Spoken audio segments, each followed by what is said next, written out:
এই যে প্রবাসী যারা মানুষ, তাদের কল্যাণের জন্য একটা স্থায়ী কাঠামো দাঁড় করানো, একটা স্থায়ী ব্যবস্থা প্রতিষ্ঠা করা, তাদের কল্যাণের জন্য দেশনেত্রী বেগম খালেদা জিয়া বা বিএনপি সরকারের আন্তরিকতার প্রমাণ। আমরা বিশ্বাস করি যে প্রবাসে যারা আছেন, যারা ছিলেন, তারা তার এই অবদান চিরদিন স্মরণ রাখবেন এবং ভবিষ্যতে যারা দায়িত্বে আসবেন রাষ্ট্রের, তারা সবাই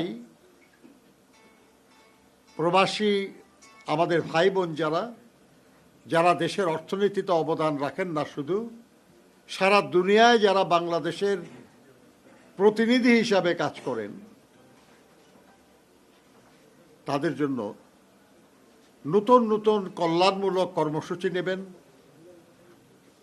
তাদের সমস্যা বদলে যাচ্ছে, এই যে পরিবর্তিত সমস্যা, পরিবর্তিত সুযোগ, এই বিষয়গুলিতে প্রবাসী কল্যাণ মন্ত্রণালয় ভূমিকা পালন করবে। প্রিয় সাথীরা, যারা প্রবাসে কাজ করেন, তাদের অভিজ্ঞতা অত্যন্ত গুরুত্বপূর্ণ। তারা যে অর্থ সঞ্চয় করে নিয়ে আসেন, এটা অনেক কষ্টলভ্য। আমাদের দেশের মতো ফাঁকি দেওয়ার সুযোগ বিদেশে কম। মরুভূমির প্রচণ্ড গরম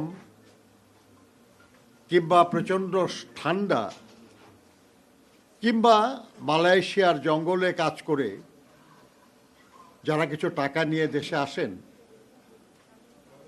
তারা যদি সেই টাকা তাদের ভবিষ্যৎ কল্যাণের জন্য যদি কাজে লাগাতে না পারেন, তাহলে কিছুদিন পরে এই টাকাটা শেষ হয়ে যাবে এবং আমাদের এই প্রবাসী প্রত্যাগত প্রবাসী, তারা নিঃস্ব হয়ে যাবে। আমি আশা করব যে প্রবাসী প্রত্যাগত শ্রমিক দল, তারা প্রবাস থেকে প্রত্যাগত প্রত্যেকটা শ্রমজীবী মানুষের স্থায়ী কল্যাণের জন্য কিছু পরিকল্পনা প্রণয়ন করবেন।